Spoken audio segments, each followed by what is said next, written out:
નમસ્કાર વિદ્યાર્થી મિત્રો, આજે આપણે ધોરણ 11 માં સ્મરણ અને વિસ્મરણના 5મા લેક્ચરમાં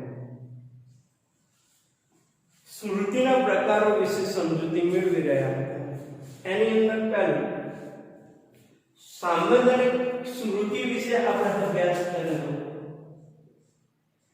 એના પછીના નેક્સ્ટ લેક્ચરની અંદર આપણે ટૂંકા ગાળાની સ્મૃતિ વિશે અભ્યાસ કર્યો. જો ટૂંકા ગાળાની સ્મૃતિની અંદર પૂછાતો એક પ્રશ્ન એવો હોય છે કે STM એવું પણ પૂછાય કે STM સ્મૃતિ વિશે લખો તમને ભૂલવાડવા માટે. તો STM એનું પૂરું નામ આપણે લખી લઈએ પહેલા.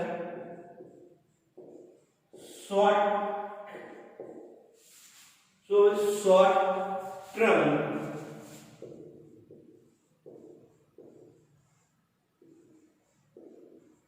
memory. Short term memory. અને એવો એક જ માર્કની અંદર પણ પૂછાઈ શકે એવો પ્રશ્ન કે STM નું ફૂલ ફોર્મ લખો તો short term memory એટલે કે શોર્ટ એટલે ટૂંકા ગાળાની યાદ શક્તિ. જો આવું આપણે એક ફિલ્મ પણ જોયું હતું ગઝની, જેની અંદર હીરો નાયક એ શોર્ટ ટર્મ મેમરી લોસની સમસ્યાથી પીડાતો હોય છે. એટલે કે 5 કે 15 સેકન્ડની અંદર એ સંપૂર્ણ ભૂલી જાય. જો ને પોતાની એ માહિતીને એને લોંગ એટલે કે લાંબા ગાળાની મેમરીની અંદર પણ પરિવર્તિત કરી કે એને જે ફોટા હતા ફોટાની નીચે એનું નામ લખી નાખ્યું. એટલે એ વ્યક્તિ જ્યારે એની સમક્ષ ઉપસ્થિત થાય એટલે એને નામથી બોલાવી શકો. એના એ પ્રયત્નો થકી તો આપણે શોર્ટ ટર્મ મેમરી લોસ શીખ્યું. પછી ત્રીજા નંબરની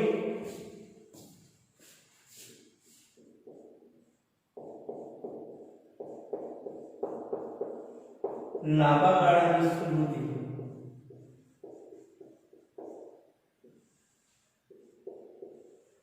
જેને LTM તરીકે પણ ઓળખવામાં આવે છે. તો તમને ત્યાં એવું પણ પૂછાય કે LTM મેમરી વિશે વિસ્તારથી લખો અથવા LTM નું પૂરું નામ લખો. તો આપણે લખીએ long term memory.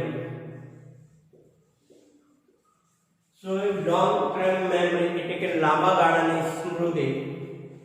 તો જો ટૂંકા ગાળાની સ્મૃતિનું આયુષ્ય જે છે એ માની લો કે 20 થી 30 સેકન્ડ સુધીનું હોય છે, જ્યારે લાંબા ગાળાની સ્મૃતિનું જે આયુષ્ય છે એ લાંબા સમય સુધી અને ક્યારેક જીવન પર્યંત પણ કહી શકાય અથવા એને ચિરકાલીન સ્મૃતિ પણ કહી શકાય છે. લાંબા ગાળાની સ્મૃતિને ચિરકાલીન સ્મૃતિ પણ કહેવાય. લાંબા ગાળાની સ્મૃતિ પણ કહેવાય. જોઈએ એના વિશે વિસ્તૃતથી આપણે અભ્યાસ કરીએ. એ જો લાંબા ગાળાની સ્મૃતિને સાપેક્ષ રીતે કાયમી કે સંપૂર્ણ કાયમી સ્મૃતિનો ભંડાર છે. લાંબા ગાળાની સ્મૃતિ શું છે? એ સ્મૃતિ સાપેક્ષ રીતે, કાયમી રીતે અથવા સંપૂર્ણ કાયમી રીતે, એટલે કે ક્યારેક થોડોક સમય યાદ રહે છે, ક્યારેક વધારે સમય, અને ક્યારેક આ જીવન વ્યક્તિ જીવે ત્યાં સુધી એ વસ્તુ કે ઘટના વિશે એને યાદ હોય છે. જો કારણ કે લાંબા ગાળાની સ્મૃતિમાં કેટલીક માહિતી લાંબા ગાળાની સ્મૃતિમાં પ્રવેશે છે. જો લાંબા ગાળાની સ્મૃતિમાં જે ટૂંકા ગાળાની સ્મૃતિ હોય કે જે તમે 1 સેકન્ડ કે સેકન્ડના ઓછા ભાગની અંદર ભૂલી જાઓ, એ માહિતીને વિભાગો દ્વારા જે જોન એ મિલરે આપણને કીધું કે જ્યારે વિભાગો દ્વારા તમે કોઈ પણ સ્મૃતિને યાદ કરવાનો પ્રયત્ન કરો ઘટનાને તો એ લાંબા સમય સુધી યાદ રહે છે, એટલે કે ટૂંકા ગાળાની સ્મૃતિ લાંબા ગાળાની સ્મૃતિમાં પ્રવેશે છે. એ કેવી રીતે કે માની લો કે એકને એક વસ્તુનું વારંવાર પુનરાવર્તન થતું હોય કે એકને એક વ્યક્તિ કે એકને એક ઘટના આપણી સાથે વારંવાર બનતી હોય તો એ આપણને લાંબા ગાળા સુધી યાદ રહે કે આપણા ઘરના સદસ્યોનેથી માની લો સ્નેહ સંબંધીઓની વાત કરી કે મિત્રો એ આપણને દરરોજ મળે એટલે એના નામથી આપણે ઓળખીએ છીએ, એની સરનેમ કહીને આપણે ઓળખીએ છીએ. જો તેની સાપ જે છે એ પ્રબળ બને છે અને લાંબા સમય સુધી જળવાઈ રહે છે. જો કુદરતી રીતે આવી વ્યવસ્થા ના હોય તો સહજ રીતે આપણે વિવિધ વર્તન અને વ્યવહારો કરીએ છીએ તે કરી શકત નહીં. જો એક વાત સમજી લો કે જો આવી વ્યવસ્થા ના હોય એટલે શું કે જો બધી માહિતી માની લો આપણને યાદ રહેતી હોય તો મગજની અંદર કેટલો ભંડાર થઈ જાય. એટલે એક કુદરતી નિયમ છે કે નવી માહિતી આવતા જૂની માહિતીનું વિસ્મરણ થાય છે, નવી ઘટના આવતા જૂની ઘટનાનું વિસ્મરણ થાય છે, અને કે ત્યારે વ્યક્તિને દુઃખદાયક ઘટના જે છે એ આજીવન દુઃખ આપતી હોય. એટલે કુદરતનો એક નિયમ છે કે માણસને અમુક પ્રકારની જે બાબતો જે છે એ ટૂંક સમયની અંદર ભૂલી જતી હોય છે. જો લાંબા ગાળાની સ્મૃતિને ચિરકાલીન સ્મૃતિ છે.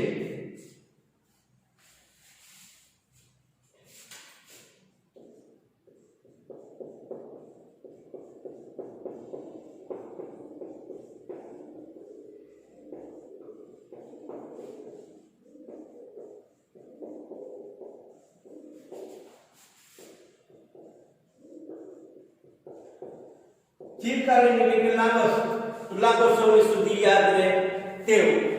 તેની સંગ્રહ શક્તિ ઘણી મોટી છે. જો આની સંગ્રહ શક્તિ ઘણી મોટી છે, એટલે કે આની અંદર ઘણું બધું સંગ્રહ કરેલું હોય છે. લાંબા ગાળાની સ્મૃતિ ચિરકાળ સુધી ટકી રહે છે કે આ સ્મૃતિ જે છે એ ચિરકાળ સુધી ટકી રહે છે. કેટલીક તો જીવન પર્યંત અને ક્યારેક કોઈ તો આખા જીવન સુધી ટકી રહે. પરંતુ એના પરથી એમ માની લેવાની જરૂર નથી કે આવી સ્મૃતિનું ક્યારેય કોઈ સંજોગમાં વિસ્મરણ થશે જ નહીં. જો ચિરકાલીન સ્મૃતિ ખરી, દીર્ઘકાલીન સ્મૃતિ ખરી, પણ આનાથી આપણે એમ ના માનીએ આ પ્રકારની સ્મૃતિ જે છે એનું વિસ્મરણ આપણા જીવનની અંદર થશે જ નહીં. એટલે કે આ બાબતો આપણે ભૂલી શકીએ જ નહીં. પરંતુ આ બાબતો પણ જ્યારે બીજી બાબત કે બીજી ઘટના આપણી સાથે બને એટલે અગાઉની ઘટના ના ભૂલવા છતાં ભૂલી જવાય છે. જો ઘણા વર્ષો પછી અમુક બનાવ કે ઘટના કાલે જ બની હોય એવું અનુભવાય છે, એનું રહસ્ય લાંબા ગાળાની સ્મૃતિ છે. કે અમુક ઘટના આપણને એવું લાગે કે આ ઘટના આપણી સાથે કાલે જ બની. આ લાંબા ગાળાની સ્મૃતિ છે કે જે બ્લડભર પર લાંબો સમય યાદ રહ્યો. ઉદાહરણ તરીકે લેવું હોય તો કે જે ભૂકંપ બનેલો એ આપણને આજ સુધી પણ યાદ છે. જો જીવન દરમિયાન આપણે જે કાંઈ મેળવ્યું હોય, જે કાંઈ કુશળતાઓ કેળવી હોય અને હોદ્દાઓ પ્રાપ્ત કર્યા હોય, સન્માનો મળ્યા હોય, એ બહુ જ લાંબા ગાળાની સ્મૃતિમાં સંગ્રહિત થાય છે. જો કઈ વસ્તુ લાંબા ગાળાની અંદર સ્મૃતિ થાય છે?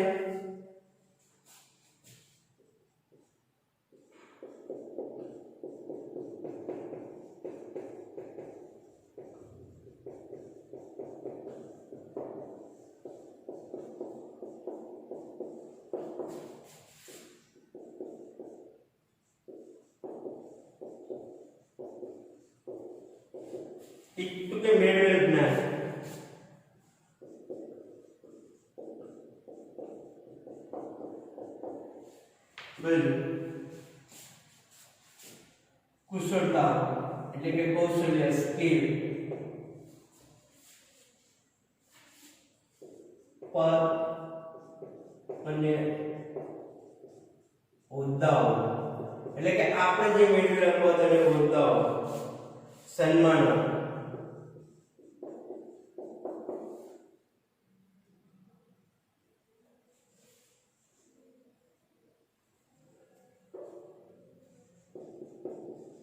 તો આવી જે વસ્તુ જે છે આપણને લાંબા ગાળા સુધી યાદ રહે કે આપણે કઈ જે જ્ઞાન મેળવ્યું એટલે કે સ્કૂલોની અંદર જે ભણ્યા આપણી અંદર કોઈ સ્કિલ જે છે એ સ્કિલ આપણે જે પદ અને હોદ્દો પ્રાપ્ત કર્યો હોય કે આપણને કઈ સન્માન મળ્યા હોય વગેરે બાબતો જે છે આપણને લાંબા ગાળા સુધી યાદ રહે છે એટલે કે આપણે એને ખૂબ લાંબા સમય સુધી યાદ રાખી શકીએ છીએ. જો લાંબા ગાળાની સ્મૃતિમાં જે સંગ્રહિત થાય છે, લાંબા ગાળાની સ્મૃતિમાં જે સંગ્રહિત થયું છે તે ઘણું બધું શબ્દાર્થના સ્વરૂપમાં હોય છે. ક્યારેક આવી જે માહિતી છે એ શબ્દાર્થના સ્વરૂપે હોય છે. અલબત્ત દ્રશ્ય પ્રતિમાઓ, ધ્વનિઓ અને ગંધ સુગંધનો સંગ્રહ પણ લાંબા ગાળાની સ્મૃતિમાં થાય છે. જો દ્રશ્ય પ્રતિમા, ધ્વનિઓ,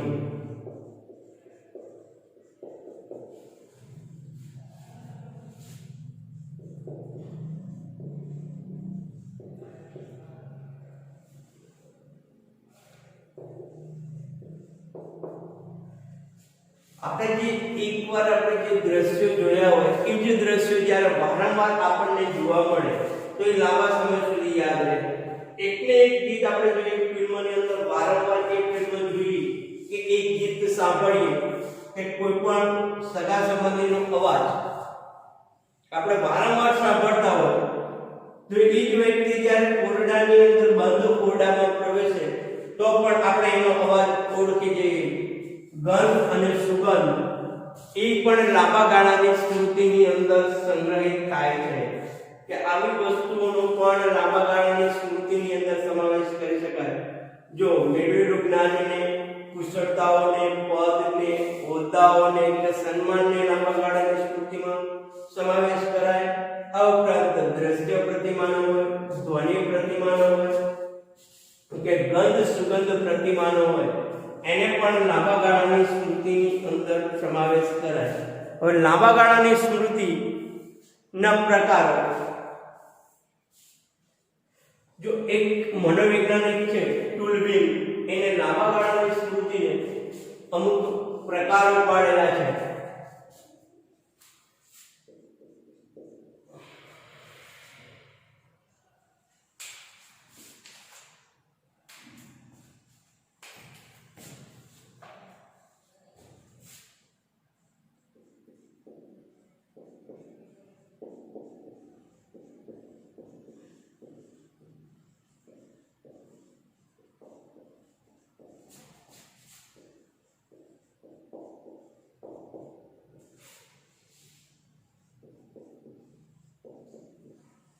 લાંબા ગાળાની સ્મૃતિના પ્રકારો.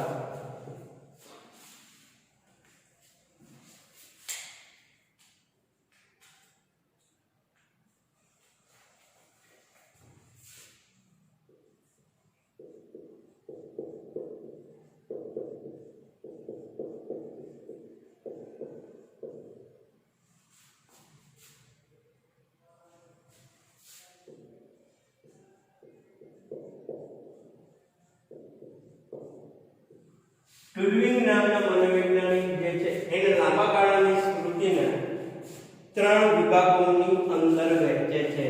એક ઘટનાત્મક સ્મૃતિ,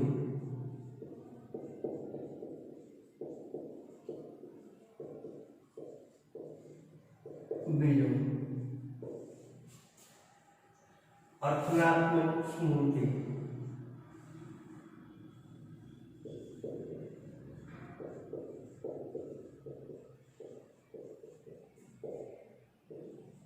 ત્રીજું રીતલક્ષી સ્મૃતિ.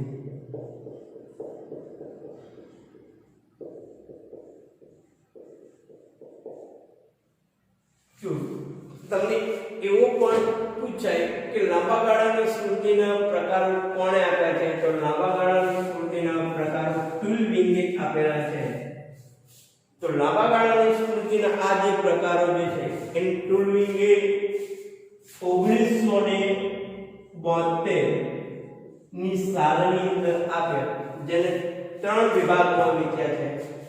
એક ઘટનાત્મક સ્મૃતિ, એક અર્થાત્મક સ્મૃતિ અને એક રીતલક્ષી સ્મૃતિ. હવે દરેક પ્રકારની જે છે એક પછી એક સમજાવીએ.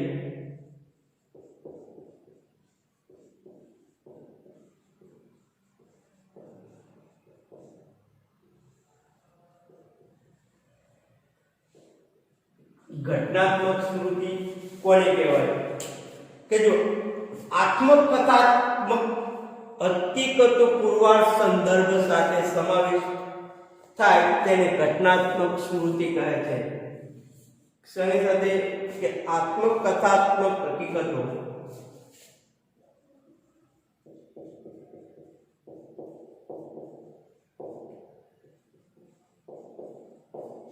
આત્મકથાત્મક હકીકતો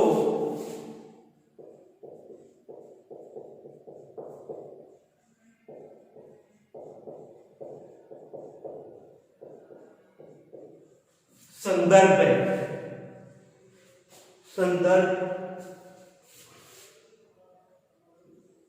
સાથે સમાવિષ્ટ થાય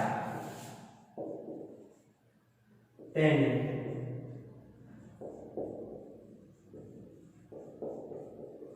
ઘટનાત્મક સ્મૃતિ કહે છે. એટલે કે વ્યક્તિ પોતે જે અનુભવેલું હોય અને જે વર્ણન કરતો હોય એ લાંબા સમય સુધી વ્યક્તિને યાદ રહે છે. જો ઘટનાત્મક સ્મૃતિ એ પ્રગટ સ્મૃતિનો એક પેટા વિભાગ છે.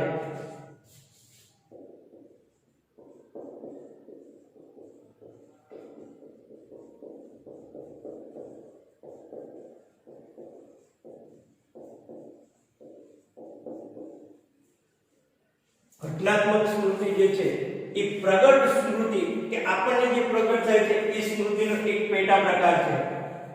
જે ઘટનાઓ આપણે પ્રગટ રીતે અનુભવ કર્યો હોય તે ઘટનાઓ આ પ્રકારની સ્મૃતિની અંદર સંગ્રહિત થાય છે. પ્રગટ સ્મૃતિ કે આ ઘટનાત્મક સ્મૃતિની અંદર કઈ સ્મૃતિનો સમાવેશ થાય? કે જે ઘટનાઓ આપણે પ્રગટ રીતે અનુભવી હોય તેવી સ્મૃતિનો ઘટનાત્મક સ્મૃતિની અંદર સમાવેશ થાય છે. ઉદાહરણ લેવું હોય તો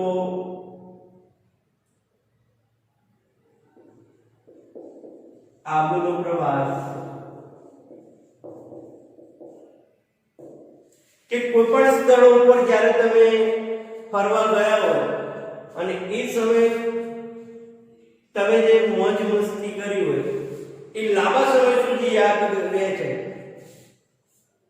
જો જીવનની વિવિધ યાદો, બનાવો, ઘટનાઓ, જીવનના સુખદ અને દુઃખદ અનુભવોની નોંધ થયેલી હોય એ જીવનમાં આપણે જે લોકોને મળ્યા હોય, આપણે જે સ્થળો જોયા હોય કે આપણે વ્યક્તિગત જે અનુભવો થયા હોય તેની નોંધ તેમાં રહેલી છે.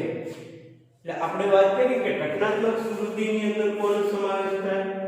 કે જે આપણે જોયું એ અનુભવ્યું એ સુખ જોયા હોય, દુઃખ જોયા હોય એ બાબતોનો ઘટનાત્મક સ્મૃતિની અંદર સમાવેશ થાય છે. બીજું એક ઉદાહરણ કે મુંબઈ, દિલ્હી કે આપણે કોલકાતા ક્યારેક ગયા હોય તો એ સમયે આપણે જે અનુભવો થયા હોય એ આપણને લાંબા સમય સુધી યાદ રહે.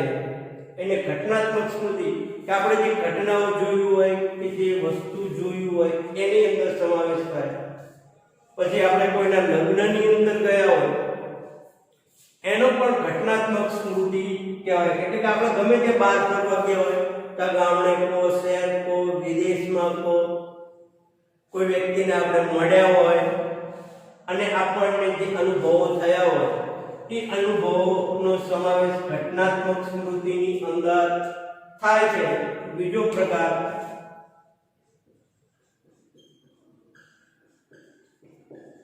અર્થાત્મક સ્મૃતિ. જો અર્થાત્મક સ્મૃતિ કોને કહેવાય કે અર્થાત્મક સ્મૃતિ એ એવી સ્મૃતિ છે કે તેમાં રોજબરોજની વસ્તુઓ જેમાં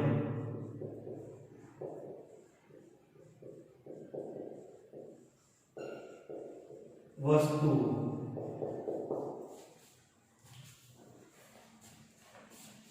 તથ્યો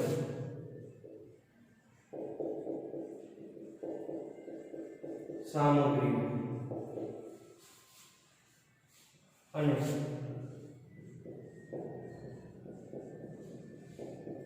ભાષા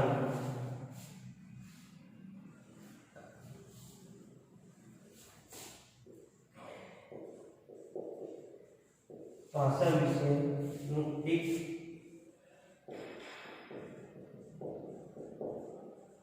સંગઠિત જ્ઞાન સંચિત હોય છે.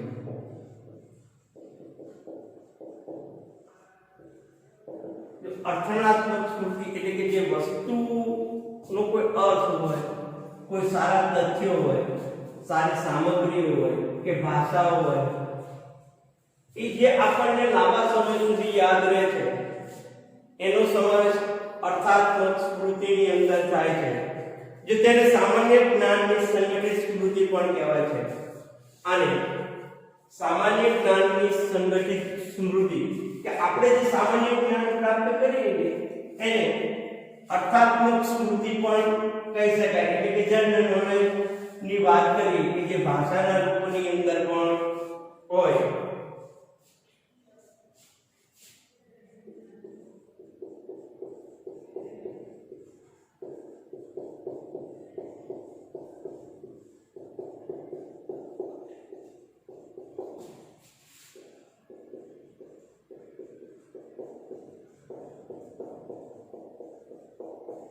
સામાન્ય જ્ઞાનની સંગઠિત સ્મૃતિ પણ કહે છે.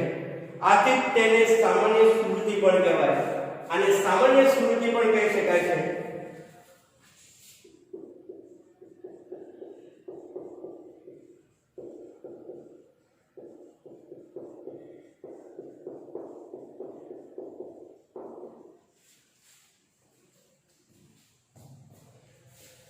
જો અર્થનાત્મક સ્મૃતિમાં આપણે કોનો સમાવેશ કરી શકીએ કે જે સરવાળાના નિયમો છે. સરવાળા, બાદબાકી,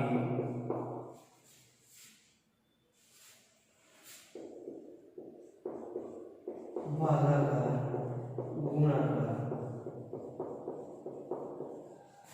વગેરેનો સમાવેશ થાય.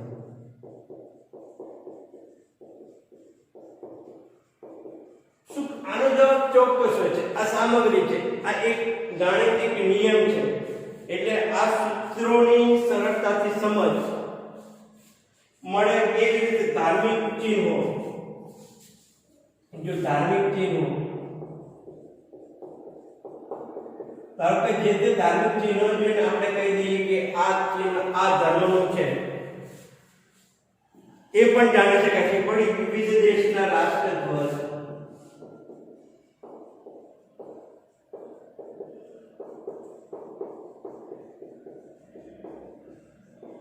અનેક દેશના રાષ્ટ્રધ્વજ જોઈને આપણે કહી દઈએ છીએ કે આ દેશ, આ શું એક તથ્ય છે કે આ રાષ્ટ્રધ્વજ આ જ દેશનો હોય. એટલે એ દેશ, એ રાષ્ટ્રધ્વજ જોઈને આપણે ખબર પડી જાય કે આ દેશનો રાષ્ટ્રધ્વજ છે. એ જ રીતે જુદા પ્રકારના પ્રત્યયો દ્વારા પ્રાણી, પક્ષી કે જીવજંતુના પેટા વર્ગના અર્થને આપણે સમજી શકીએ છીએ. એવી જ રીતે જે પ્રાણીઓ આપણે જોઈએ એ પ્રાણીને આપણે એક વર્ગની અંદર વહેંચીએ છીએ. એટલે અર્થાત્મક સ્મૃતિ એ શું છે કે ચોક્કસ કોઈ વસ્તુ કે તથ્ય કે સામગ્રી કે એવી ભાષા જે છે એ ચોક્કસ આપણે ધારો કે અમુક પ્રકારની દેશની ભાષા છે આપણને ખબર પડી જાય કે એનો અર્થ શું કે એ દેશની ભાષા કઈ છે. ઉદાહરણ આપો કે આપણે જે સામાન્ય જ્ઞાન પ્રાપ્ત કરીએ એ અર્થાત્મક સ્મૃતિ છે. તે આપણને લાંબા સમય સુધી યાદ રહે છે. એને સામાન્ય સ્મૃતિ પણ કહેવાય છે. દાખલા તરીકે સરવાળા, બાદબાકી, ભાગાકાર કે ગુણાકારનો જે સૂત્રો હોય છે એ સૂત્રો એ આપણને એનો અર્થ ચોક્કસ હોય છે એટલે લાંબા સમય સુધી યાદ રહે. ધાર્મિક ચિહ્નો કે કયા દેશનું આ ધાર્મિક ચિહ્ન છે કે કયા ધર્મનું છે એ આપણે જ્યારે એનું શિક્ષણ મેળવ્યું હોય એટલે આપણને લાંબા સમય સુધી યાદ રહે. વિવિધ દેશના રાષ્ટ્રધ્વજ પણ આપણને લાંબા સમય સુધી યાદ રહે છે. ત્રીજું કૌશલ્ય છે અને ત્રીજું પ્રકાર છે લાંબા ગાળાની સ્મૃતિનો ઘટનાત્મક સ્મૃતિ અને રીતલક્ષી સ્મૃતિ.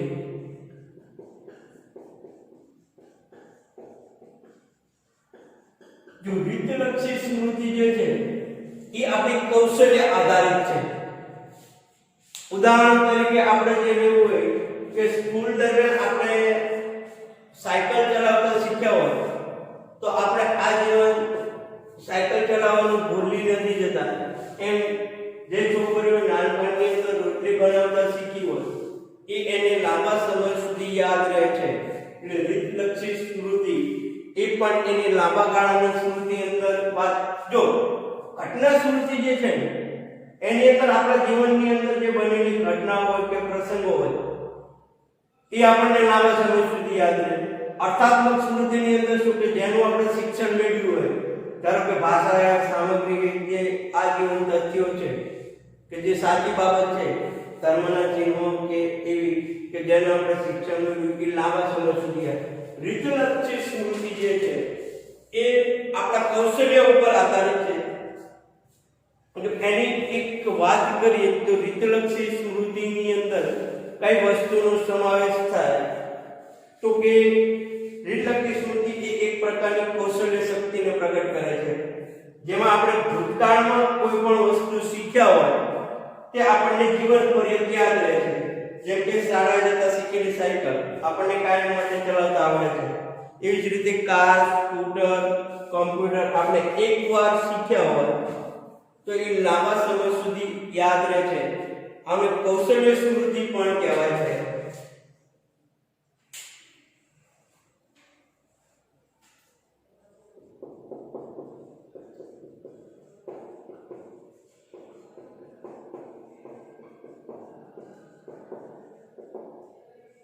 કે જો ભૂતકાળમાં આપણે જે વસ્તુ શીખ્યા ને સાયકલ ચલાવતા શીખવું, બાઇક ચલાવતા શીખવું, કોમ્પ્યુટર ચલાવતા શીખવું એ આપણને આ જીવન સુધી યાદ રહે.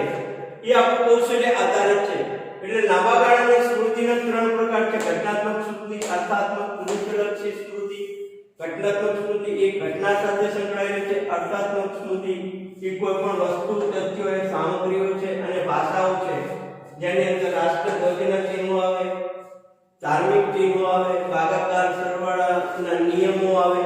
કે આ સ્મૃતિ જે છે એ લાંબા ગાળા સુધી ટકે છે. કારણ આ જીવન પણ ટકતી હોય એટલે એની ચિરકાલીન સ્મૃતિ પણ કહી શકાય છે.